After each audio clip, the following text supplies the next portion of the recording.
નમસ્કાર ખેડૂત મિત્રો, ખેડૂત પ્રિયા ચેનલમાં આપનું સ્વાગત છે।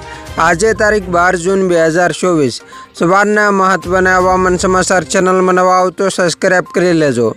ખેડૂતો માટે માઠા સમાચાર। ગુજરાતમાં પ્રવેશેલું ચોમાસું નિષ્ક્રિય થશે। 11 જૂને ચોમાસાએ ગુજરાતમાં દસ્તક દીધી હતી। રાજ્યમાં ચોમાસું સમય કરતાં 4 દિવસ વહેલો પહોંચ્યું છે।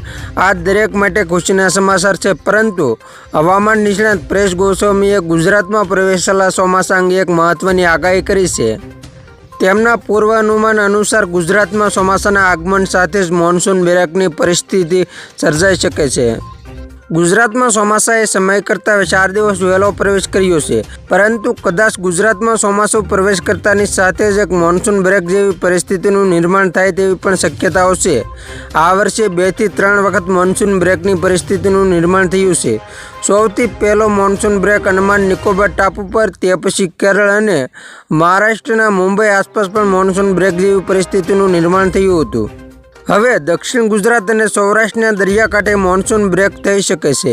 ચોમાસું બીજા વિસ્તારોમાં આગળ વધે તે પહેલાં બ્રેક લાગશે। મોન્સૂન બ્રેક લાગે એટલે જે વિસ્તારોમાં ચોમાસું પહોંચી ગયું હોય ત્યાં ચોમાસું નિષ્ક્રિય થઈ જાય।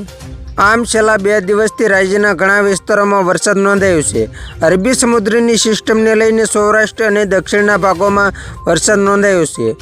હજુ 12 તારીખે પણ સૌરાષ્ટ્ર અને દક્ષિણ ગુજરાતના દરિયાઈ કાંઠાના વિસ્તારોમાં વરસાદ નોંધાઈ શકે છે અને 13 તારીખ સવાર સુધી પણ આ દોર યથાવત રહેશે। 13 તારીખથી ચોમાસું નિષ્ક્રિય થઈ જાય તેવી શક્યતાઓ અત્યારે દેખાઈ રહી છે। હાલના અનુમાન પ્રમાણે 3 થી 4 દિવસ માટે ચોમાસું નિષ્ક્રિય થઈ શકે છે। 16 અને 17 તારીખે ફરીથી ચોમાસું સક્રિય થઈને આગળ ચાલે અને વરસાદ ચાલુ થાય તેવી શક્યતાઓ પણ માનીને ચાલવાનું છે। અત્યાર સુધી જે રીતે ચોમાસું દે ધનાધન ચાલ્યું તે પ્રમાણે કદાચ સૌરાષ્ટ્રમાં આગળ નહીં ચાલે।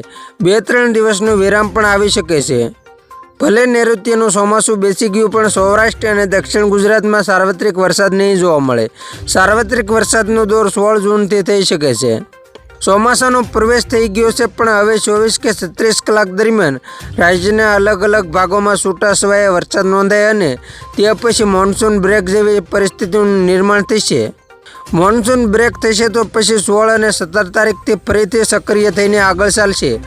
જો સૌરાષ્ટ્ર અને દક્ષિણ ગુજરાતમાં મોન્સૂન બ્રેક થાય તો પછી અરબી સમુદ્રમાં ફરીથી લો પ્રેશર બને અને તે લો પ્રેશરને કારણે ફરીથી ચોમાસું આગળ વધે તેવી શક્યતાઓ દેખાઈ રહી છે। તેમણે આગળ કહ્યું કે સૂર્યના મૃગશીર્ષ નક્ષત્રમાં જો 19 અને 20 જૂન દરમિયાન વરસાદ પડે તો રાજ્યમાં વિગ્રહ અને અશાંતિ જેવી સ્થિતિ ઉત્પન્ન થઈ શકે છે।